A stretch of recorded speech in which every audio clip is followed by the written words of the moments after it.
Okay, ladies and gentlemen, if you could find a seat, we'll go ahead and get started with our first session today.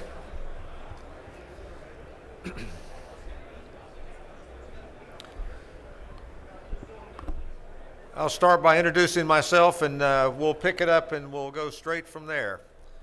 I'm Mike Warlick. I'm the Vice President for Defense at FC International, and we are honored and pleased to host first session at our conference today, showcasing the Coast Guard. And for those that can hear me and are listening, the Coast Guard has a pavilion here at the West for the first time, along with the Marine Corps and the Navy. And that's the heart and soul of the event here, of the three services. We're going to have two 30-minute sessions this morning, and I'll introduce the speakers for each one of the sessions, and each one will have about 20 to 30 minutes. You're going to learn a lot, and I want to talk a little bit about each one of our presenters. Our first presenter today is Captain Tim Borelli, U.S. Coast Guard, who assumed command of Coast Guard Sector San Diego in June 2019.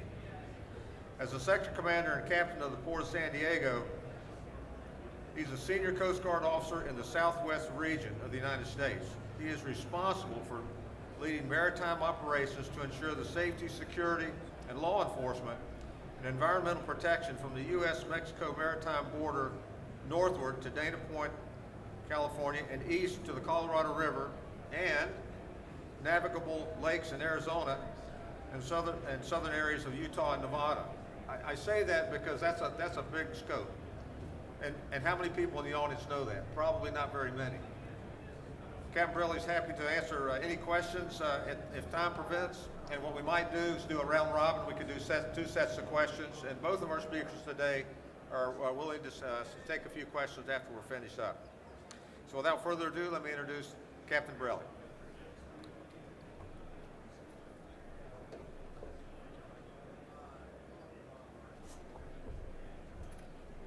Hey, good morning. Thank you, Mike, for that kind introduction.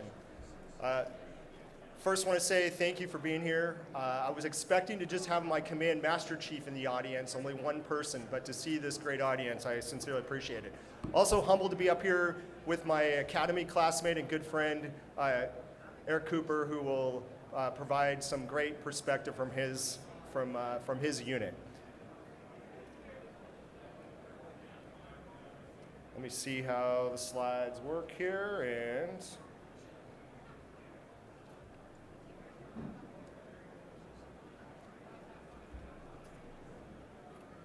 there we go.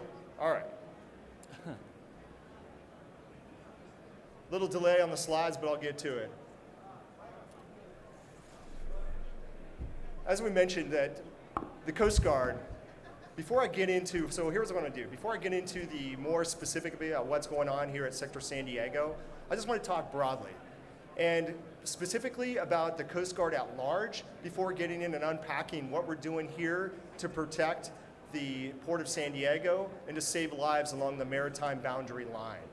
Big picture, the Coast Guard is a unique organization.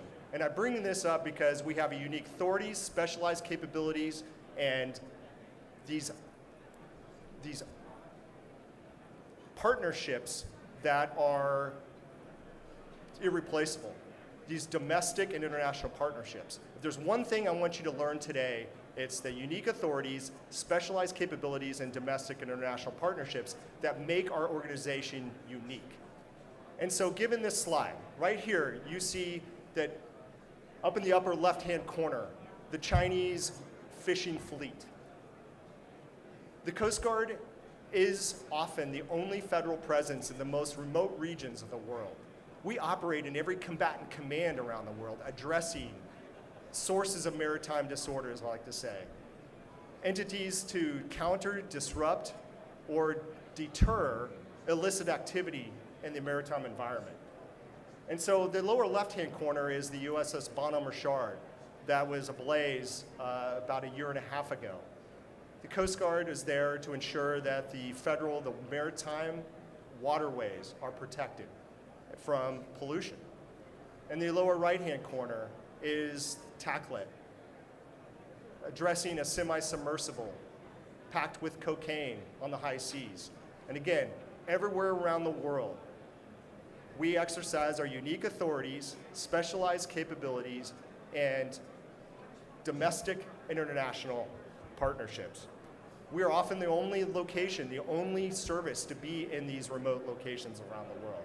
So given that broad structure, I want you to think of the Coast Guard as the Maritime's maritime governance force, exercising authorities from all the way from education, cooperation, joint operations, regulatory, to law enforcement and national defense, and everything in between. And that's what I mean by full spectrum maritime governance. We are America's maritime governance force. From educating a teenager on an inland waterway, such as, like, say, on Lake Powell, from a volunteer Coast Guard auxiliarist, to these high-opposed, skilled boardings, high-threat boardings that Eric's team, Coop's team, does on the high seas, and everything in between. And that's what makes the Coast Guard the phenomenal service that, and that unique specialized tool to complement the military might, the firepower of the Department of Defense. So given that whole structure, think of that as I go through for the next 10 minutes of what we're doing here on the Maritime Board.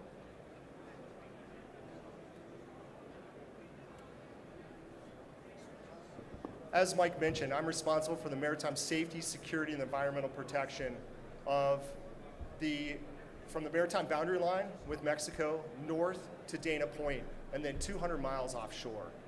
And I'm telling you, there is a threat, a persistence threat of illicit activity that's going on from south to north. And you're going to see here that south of the border, there are essentially 3 cartels that are battling it out in the Tijuana region. And they're fighting for territory, but they also are cooperating with one another in terms of illicit activity, smuggling people and drugs and other illicit activity that's happening offshore. So you're going to see that there's 3 main corridors that are for smuggling.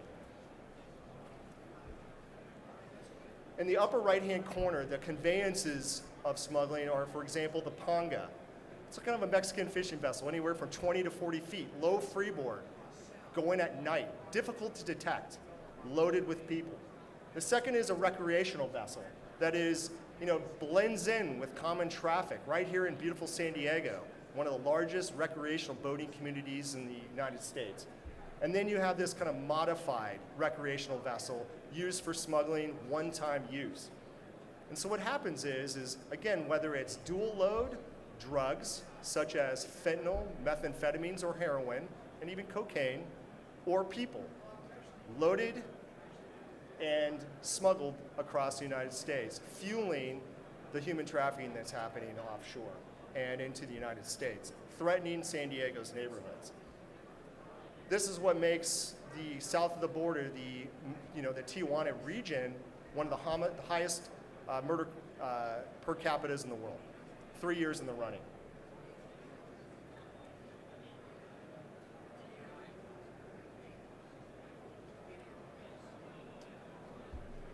And then you have May 2nd of this last year, 2021, a smuggling vessel loaded with 33 people tragically capsized at Cabrillo National Monument. This made international news. And tragically, 3 lives were lost. This is about 200 yards from where I live, there at the Point Loma, at Coast Guard housing. And over 100 first responders, 13 agencies responded to this mass crisis, this mass rescue event. And I want you to realize that every smuggling event that's going on offshore is a safety of life at sea issue. It's about saving lives. It's as much as a safety of life at sea issue than it is a law enforcement issue. These vessels are packed, overloaded, often 1 person per foot of vessel, overloaded, going across unforgiving ocean, darkness and light, expose the elements, and vessels that are not appropriately equipped to handle the weight of these vessels and to the elements.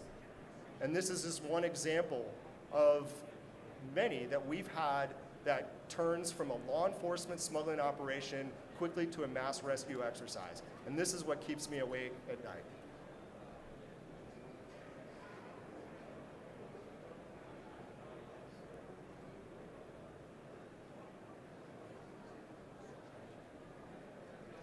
Sorry about the little delay here on the slides. There we go. Oh.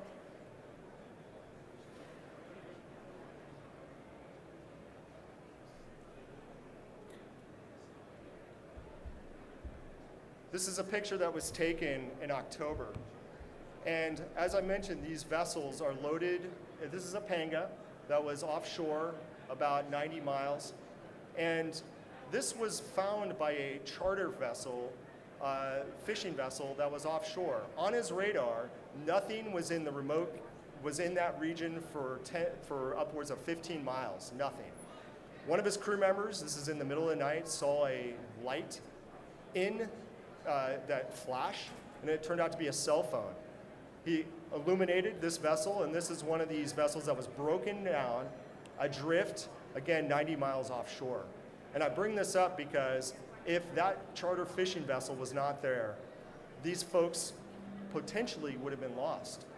And this is, again, it highlights the dangers these folks are taking across the high seas to seek the United States. Finally, this is a picture of one of the most recent smuggling vessels. Again, it could be human trafficking, it could be drug smuggling, again loaded with methamphetamines, heroin, fentanyl, or cocaine, and these backpacks are what's washed up on the beach there at Ocean Beach, to give you an idea of the kinds of activity. There's often dual load. Folks are asked to take a backpack, potentially with drugs as well, to carry across, not knowing the contents of what's in those backpacks. And I just want to kind of frame and conclude that this is a whole of government approach to the problem set. The reality is that the Coast Guard, working alongside our DHS partners of Air Marine Operations, Border Patrol, Homeland Security Investigations, Office of Field Operations from Customs Border Protection, in addition to local law enforcement, San Diego Harbor Police is a key partner in our ability to address this these problem set. So this is a picture that highlights some of the assets that we have working on a day in and day out basis. It's daily that we're faced with.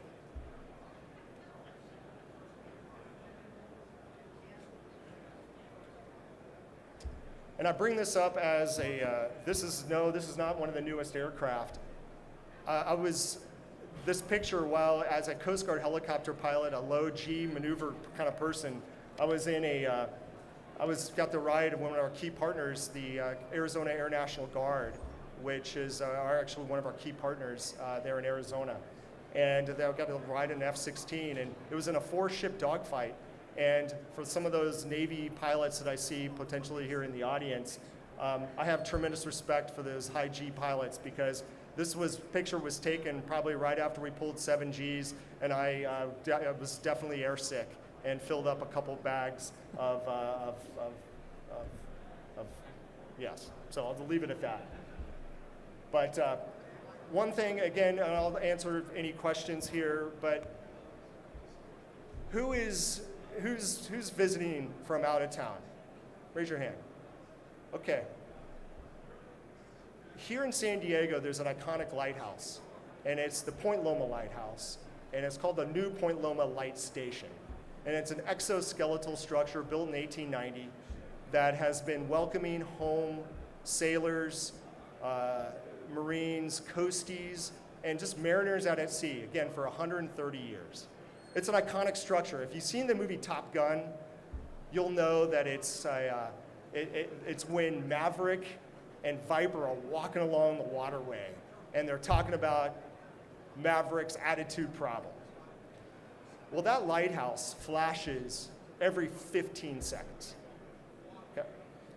And so for every flash I just want you to remember that the Coast Guard enables $2.7 million of goods and commodities going through the marine transportation system every time that flashes.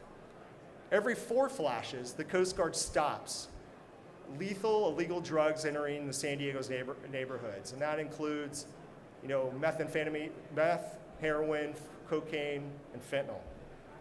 Also, every 4 flashes, the Coast Guard saves $100 of property otherwise lost at sea. Every 221 flashes, did the math here. I want you to remember this, that the Coast Guard is responding, investigating to a new marine pollution incident. And then every 480 flashes, or every 2 hours, the Coast Guard saves a life.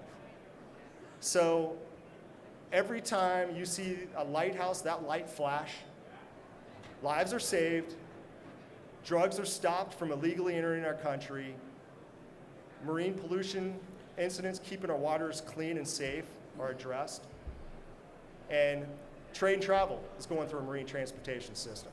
The Coast Guard's enabling. So thank you very much, folks, and I'll be happy to answer any questions. How am I looking on time, Mike? 10 minutes, okay. Any questions? Besides Master Chief in the back. Yes, ma'am.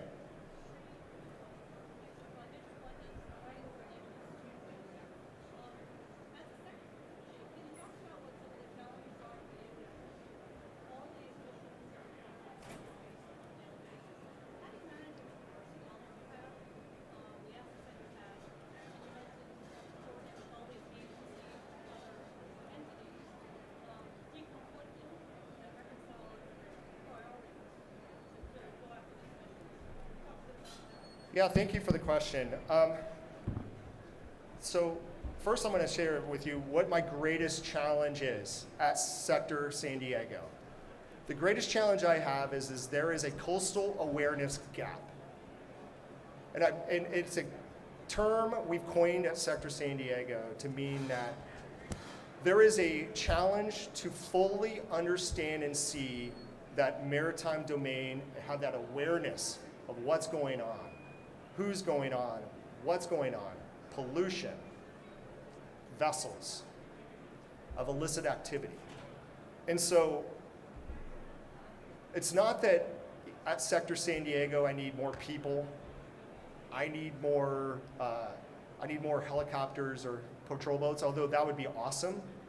What I need is the ability to use ISR, the ability to use the latest technology to see what's going on offshore, and then be able to optimize the use of my existing helicopters, boats, and people to address that, to see what's going on offshore and be able to fully address it. We faced a major increase in smuggling. We're at right now, this fiscal year, 100% increase in illicit activity flow than we saw last year. Last year doubled 2020. 2020 doubled 2019. And I'm doing that with the same amount of people, same amount of helicopters, and same amount of small boats and cutters. And so that is my biggest challenge. And then we at Sector San Diego, we get a distinguished visitor. Before COVID, it was every 3 days. We had somebody new. That could be a senator, a congressman, it could be a flag officer rank, or a, industry lead. And the number one mission I tell them, or number one concern I have is that there is a coastal awareness gap. I want to optimize my existing resources better. How can you help me have a better picture of what's going on offshore so I can see those sources of maritime disorder and address it? Thank you. Just to follow up on that, what are the things that are kind of stopping you or blocking you from getting that information? And I would imagine the challenge, as you mentioned in the example of that panga that was found 90 miles away, that's quite a distance. How do you really have eyes on that? And also, does any DoD components help you in that? Are you able to access those? Oh, thank you. Yeah, thank you for the question. So there are existing sensors that we are able to use to help understand what is going on offshore. DoD is a key partner in this awareness of closing this coastal awareness gap.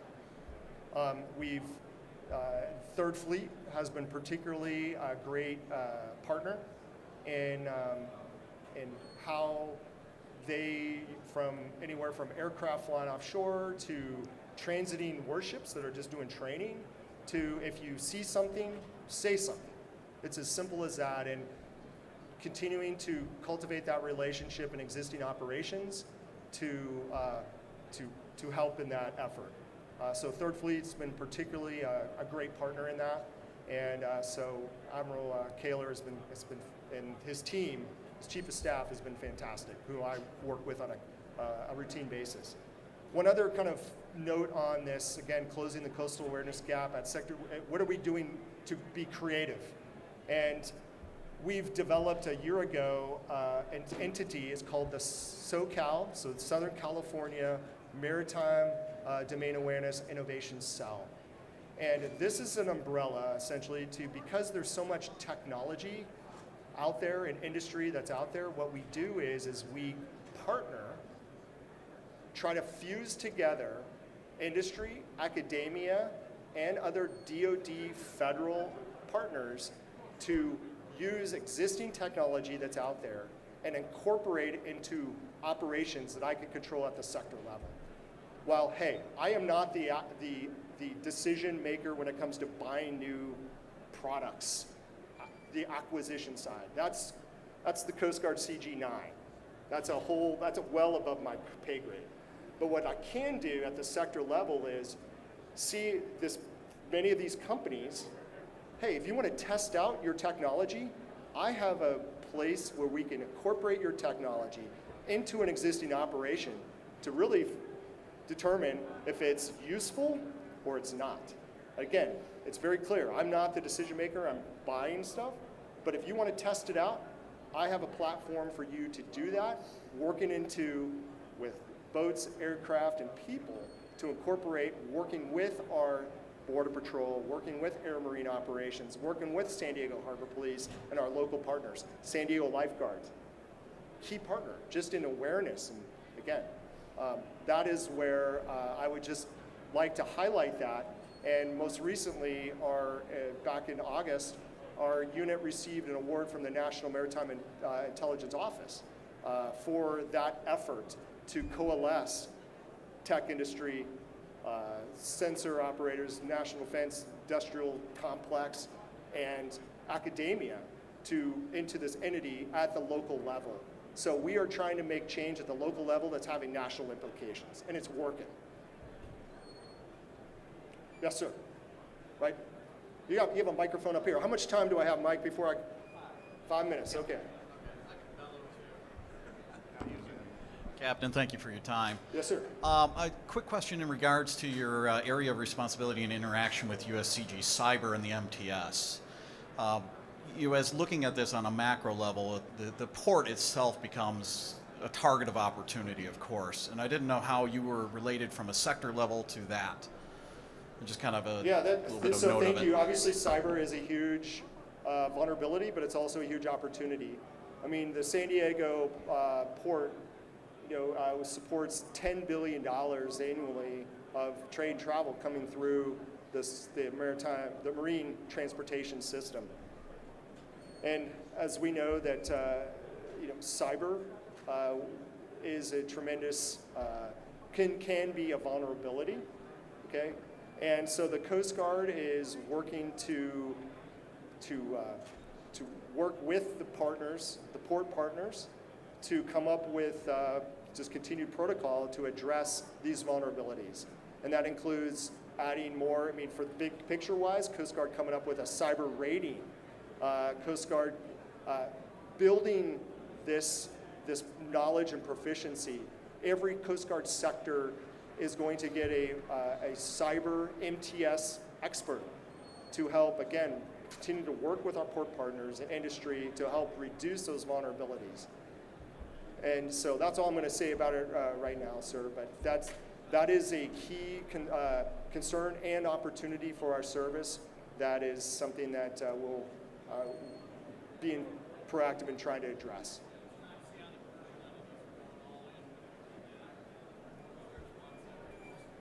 Right, and again, it's any threat to the marine transportation system impacts our economy. Economy is economic security. Economic security is national security. You know that. So thank you very much. Tell you what I'll do is, before I kick it over to my good friend and classmate, I will be also, after his presentation, we can be here to answer any questions offline if you have any. So thank you very much, and it's an honor to be here. Thanks.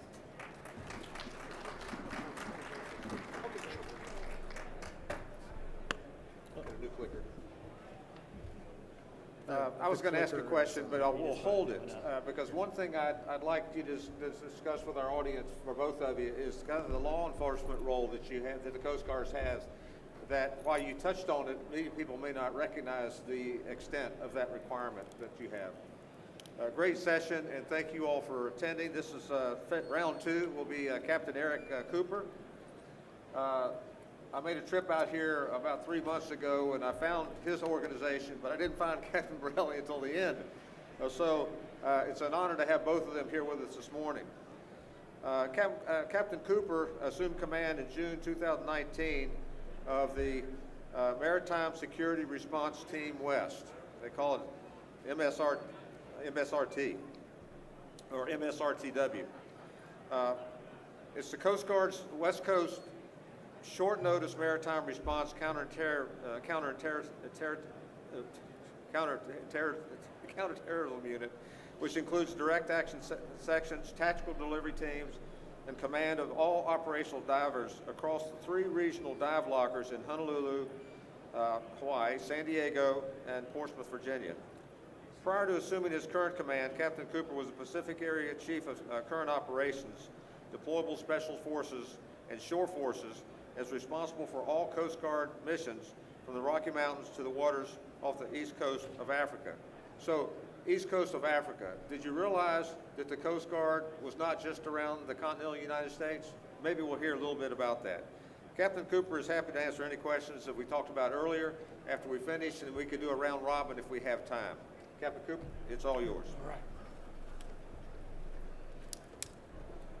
Thanks a lot, Mike. Appreciate that. Thanks for the kind introduction. It's tough to follow my classmate here, Tim Borelli. You know, he didn't really talk about it a lot, but they're out there every day on the water. It's cold. It's dark. You got an adversary who you don't know what they're going to do. Are they going to stop? Are they going to turn around and run? Are they going to try and run you down with their boat? Are they going to shoot at you? It's a tough environment. So he's out there every day trying to keep it safe. But what I'm going to do is shift gears a little bit, get outside a little bit of the San Diego region, and talk about what the Coast Guard does globally. So it's just a quick picture of what my team does, and I'll get into it a little bit. But as Mike mentioned, we have two counterterrorism teams. I have the West Coast team, and I'll talk about it briefly here in the slides. I do want to back up a little bit, though. I want to talk about, because I think this audience doesn't necessarily understand exactly everything the Coast Guard does, sort of what Mike is intimating. So we do have 11 statutory missions, which you see listed there, and we break that into 3 bins of the maritime stewardship, which is making sure we have commerce flowing into the United States, making sure the environment is protected, then moves to a little bit more risky environment of the maritime safety with search and rescue. And then we get into the little bit more dangerous stuff, counter-drug, migrants, counter-terrorism, the maritime security component. And the way the Coast Guard does this is we break it into a Trident of Forces. So what Tim has talked about is the shore-based piece, right? That's the piece here in San Diego that goes out every day, they do their mission, and they come back at the end of the day, whether that's boats or small cutters or helicopters.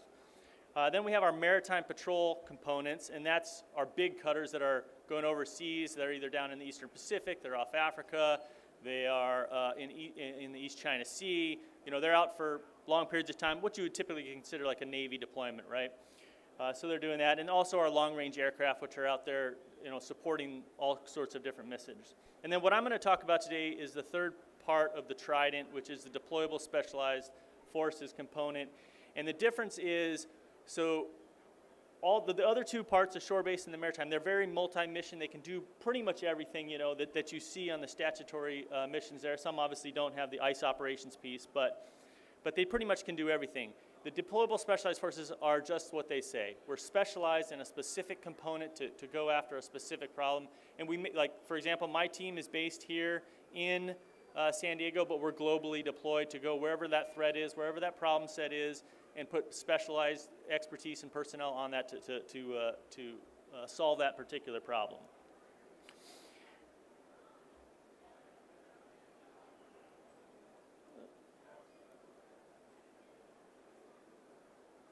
All right, so here's an overview of the Deployable Specialized Forces, or DSF units. So like I mentioned, I run the West Coast Counterterrorism Team, the Advanced Interdiction. I definitely, I don't want to talk about it too much, but we have a booth over there. It's on the far side against the wall. We've got a boat. There's all kinds of capabilities that we have. We're able to do chemical, biological, radiological, nuclear, and high explosive detection. We do that in an offshore environment where we can do some reach back. We can determine the radiological isotopes, determine if that's a threat coming into the United States, push that back to a lab, have them analyze it, and then we can either keep that vessel offshore or bring it in, depending on, we've got dogs over there, I've got boats over there, we've got our assaulters, we have precision marksmen, or that's what the Coast Guard calls our snipers. So we've got all kinds of capabilities to get after what we call short notice maritime response. We're on the hook to get out the door in 4 hours to get after a WMD event that's coming into the United States. But I highly encourage you to go over there and talk to the operators over there. They're happy to kind of give you a rundown exactly of what we're doing. We have those two teams, one here and one in the National Capital Region. Then we have 10 maritime safety and security teams. So these are put into military and economically strategic ports around the United States post 9/11. And what they do is they're an anti-terrorism component. They create a bubble around a high-value asset. So whether that's the president or a person, or it's a national special security event, which could be like the Super Bowl, or where there's a lot of people, which is it's a high target, they create that bubble on the water so that nobody can get inside and cause some mass destruction. Then we have regional dive lockers, which I'm fortunate to have oversight on. They are in Portsmouth. There's one here in San Diego, and then there's one in Hawaii. So it's tough. I got to go to Hawaii and visit the team, but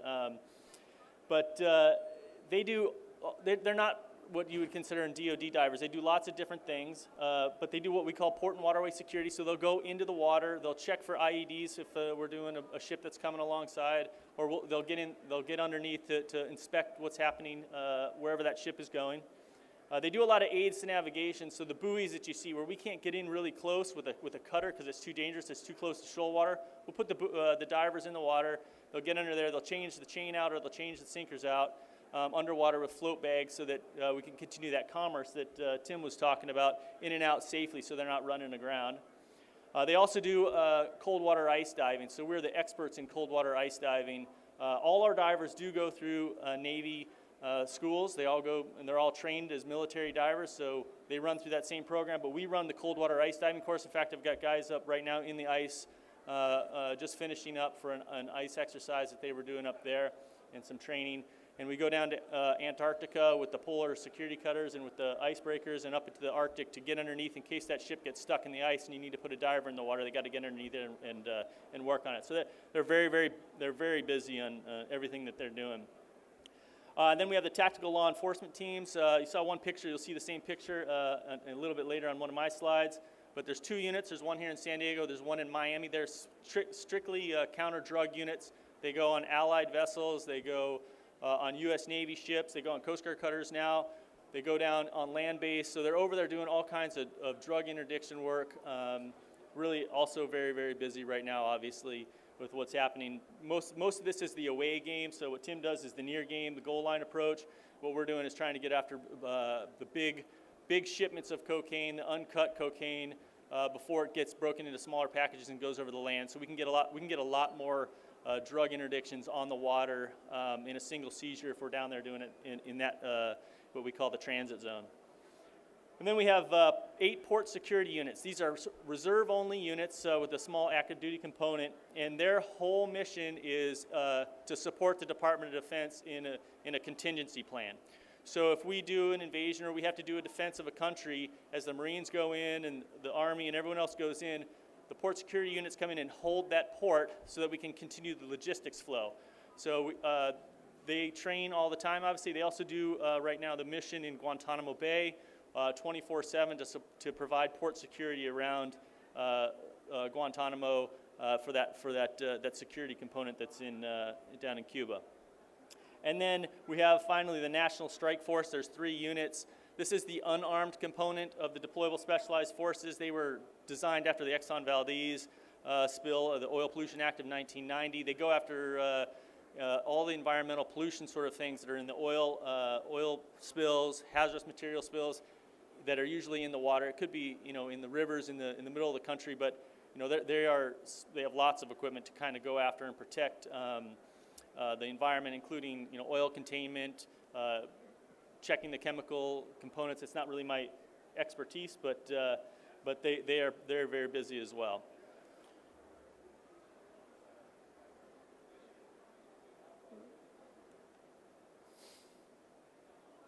There.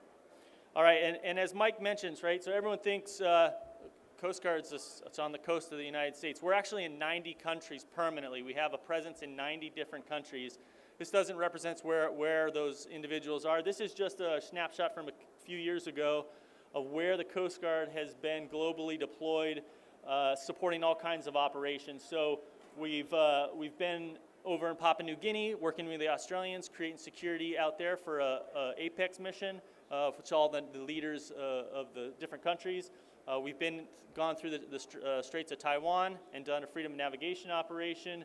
We're down in South America, obviously, all the time, both on the land. We're in Africa doing the African Maritime Law Enforcement Partnership Mission. We're in the Arctic. We're in the Antarctic. We're kind of all over the place. And the reason that is the Coast Guard, if you look around the world, right, most navies are more like Coast Guards, right? They're not blue water Navy. They're close in. They do a law enforcement mission like we do. So our training that we work with them is very much in line with what they do. So they want to kind of work with us. We're a little bit less threatening presence as we come over. And we can create great partnerships, kind of like what Admiral Howard was talking about this morning. Great partnerships over there to build that synergy between our countries. So the Coast Guard's a huge force multiplier in that vein. All right, and here's some pictures of kind of where we've been around the world. So this is the picture in the upper left. That's one of our port security units. That's post-invasion in Iraq. Once we got the gas oil platform out there off Qasr, so we created that bubble around that pretty strategic asset and provided security to ensure that it wasn't a target in the future. Post-invasion, so they're out there doing that mission. That's what that is in the upper left. In the upper right, you saw that picture. Tim had that in his slide. That's down in June of 2019. It's a counter-drug operation. If you haven't seen the video on this, I highly encourage you to jump on YouTube and check out this video. It's pretty good. This guy jumps off the small boat. He's one of the TACLET members that's based here in San Diego. Jumps on this semi-submersible, bangs on the top, gets the guy to stop and open. This is a hard problem set for us. So great video if you get a chance to see it. In the middle, what you see is some piracy operations off the Horn of Africa. It's off the USS Gettysburg. So we put advanced interdiction teams on our Navy ships that are out there supporting that anti-piracy mission. We get on board and kind of arrest, prosecute, and go after the pirates that are coming out of Somalia. Not as much as now as it was in the early 2010s, but still are doing that mission. Lower right, what you see is a massive amount of weapons that we seized with another advanced interdiction team. We do have a 24/7 presence off the Horn of Africa, the Coast Guard does, in addition to 6 cutters in the Northern Arabian Gulf. But this is an advanced interdiction team that was on the USS Monterey in May of last year. That's a bunch of assault rifles, machine guns, Russian anti-tank missiles that were going to the Houthis in Yemen. So we seize these fairly regularly. You'll see it. It'll say U.S. Navy seizures, but that's a Coast Guard advanced interdiction team that's doing that mission.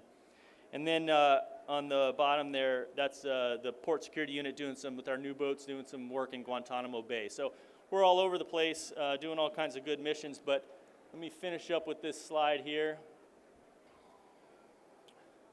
like this slide because this is obviously an old picture. This is the Coast Guard cutter Bear. We used to do Bering Sea patrols, which would support the Alaskan natives. And so what Captain Healy did is he went over to, so at the time, the Alaskan natives were starving. They were running out of food because it was a harsh winter. So he went and proposed an idea to Congress, went to Siberia and got some reindeer, brought the reindeer over to Alaska, and just a kind of a really a specialized mission. Brought that over to help feed the natives, and also clothe them. It worked so well that by the 1930s we had about 600,000 head of reindeer in Alaska. So a huge success. But what I really want to point out, right, is so everyone knows, I'm sure, that the North Pole is in Alaska, North Pole, Alaska, and Coast Guard brought reindeer into Alaska, and so if you kind of put two and two together, right, Santa needs reindeer to get gifts around the world. So really, the Coast Guard is responsible for Christmas around the world every year. So, so I just want you to kind of finish on that. So I'm happy to take any questions.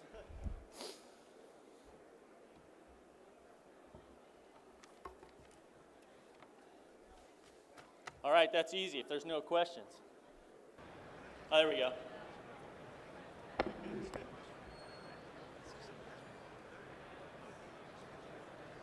Can you hear me?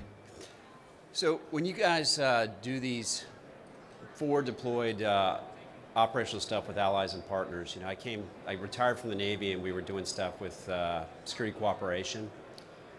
How does the Coast Guard kind of work that? Do you work with like Indo-PACOM, for example, in Papua New Guinea on BPC sort of funding, or do you have other ways of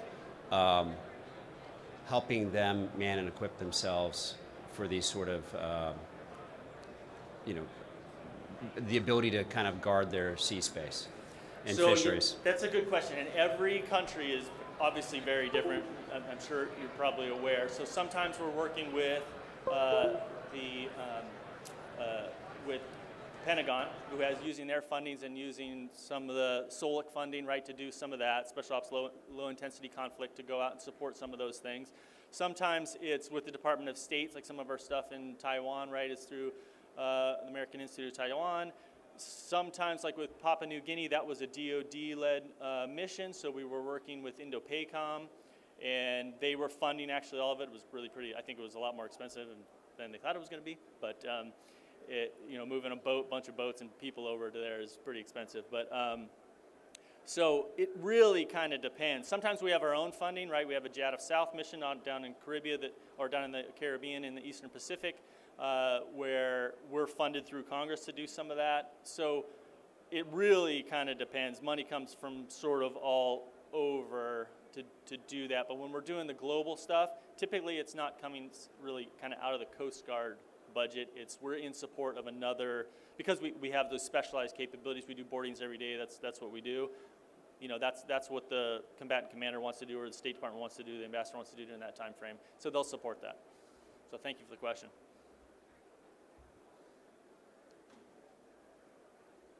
Anybody else? All right. Okay.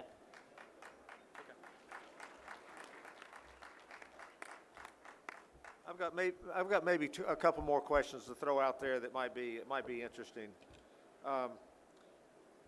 One of those might be housing for the Coast Guard. How's your housing for the Coast Guard members? And is it near your place of work? Is it on rocks overlooking the sea? But how do you support housing for the Coast Guard? Do you want to answer that? Yeah. Yeah. I mean, Yes, I'm standing. yeah. I'm standing, so I'll take it. Hey, so thanks, Mike, for the question. So that's another sort of tough question. Housing for us is, we have some very small, you know, pieces of housing that the Coast Guard does own and manage, with the exception of like Kodiak, Alaska. We're the only sort of military entity up there. We have a massive base up there, so lots of great housing up there. The rest of our housing really relies on the backbone of the Department of Defense, right? So we try to piggyback on everything else, and then in the places where there is no housing, we they go on the economy, which is really, really challenging, particularly if you look at like San Francisco area. It's extremely expensive up there, and our individuals are trying to get into housing that's close to work that they can't really afford, so they're going to have to push farther out in a lot of cases. So it really is geographically dependent on where we are as that particular unit. Some places like in Oregon are really hard. There's just not housing there. It's not great housing. We have some of our own, but we just haven't been funded for it, so to keep it going. So that's a sort of a geographic question, but thanks, Mike. Okay, and I've got another one. I think it's really relevant to the conference overall, but can one of you talk a little bit about the cyber requirements and actions that the Coast Guard has? I have a little bit of knowledge, but I'll try not to share that, but maybe I will. Where does the Coast Guard get training for the cyber missions that you do have?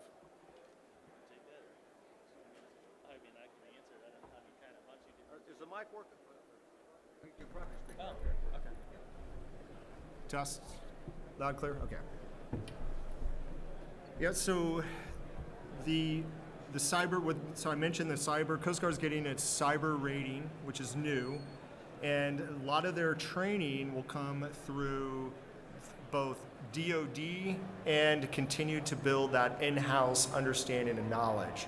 So in addition to private entity as well, so potentially graduate schools, universities, and just depends on the level of from officer to enlisted member, what that level of capacity that training will be. We do have active duty men and women working for U.S. Cybercom contingent, and that is growing as well. In addition to the U.S., the Coast Guard has its own cyber element as well to address a lot of the problem sets associated with it. As far as the impact on the MTS and how that, this is I think a field that is great with opportunity. And as, let's say, the regulatory structure tries to keep pace with the constant challenges of this emerging technology, I don't think sometimes that can even keep pace. So I think as there is no other, I would say, area within the Coast Guard that has that will have as much growth as the cyber field within our service. Would you say? Cool.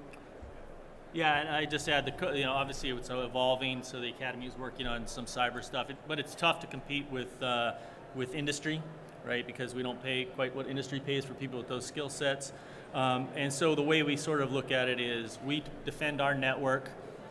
We require the industry to defend their own networks, right, through regulations that to maintain, and which is what we do with lots of stuff, right? You have to maintain survival of life at sea. We do that through regulations. We do inspections. The same thing happens in the cyber world. You're required to do this, and then we inspect to make sure it's to that level. And then we work with the DoD to, with some of the other backbones of what we're trying to accomplish with some the offensive cyber components. So. Yeah. Thank you very much for that response.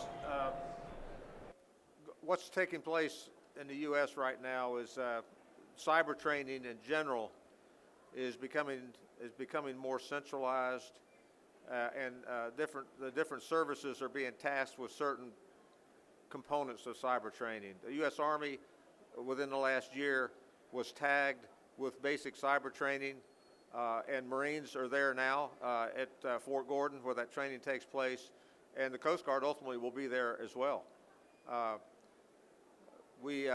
Department of Homeland Security depends on the Coast Guard for the cyber component that was just mentioned a moment ago. So cyber for all of us, whether it's in our own home or whether you're in the government, is really taken an interesting twist. But I want to just wrap it up by saying thanks to both of these gentlemen for being here with us today, and the Coast Guard getting a bit more exposure and that it deserves. And we're going to make sure that happens by beating on the door and making sure that they know this is coming. The Navy has a nice pavilion that many of you will go visit. The Coast Guard is building in that direction. The Marine Corps has been doing that as well. And hopefully next year the Coast Guard will have its own theater where they can present some more technical aspects of it, which might be have a direct impact to industry, but at the same time to help all of us understand what the Coast Guard does, not to mention the Navy and the Marine Corps that's here as well. Thank you for joining. I'd like to wrap up with just a couple of thoughts here. The next keynote panel, which is on the far side behind where you're sitting, is 12 to 1:30. The title is How Did Sea Services Come Out on Resources to Meet the Future? I hope you downloaded the app. Check your show guide that's in that app to keep up with everything going on, because there really is a lot going on. And once again, I want to thank Captain Borelli and Captain Cooper for being with us today and also showcasing the Coast Guard this week. Thank you very much.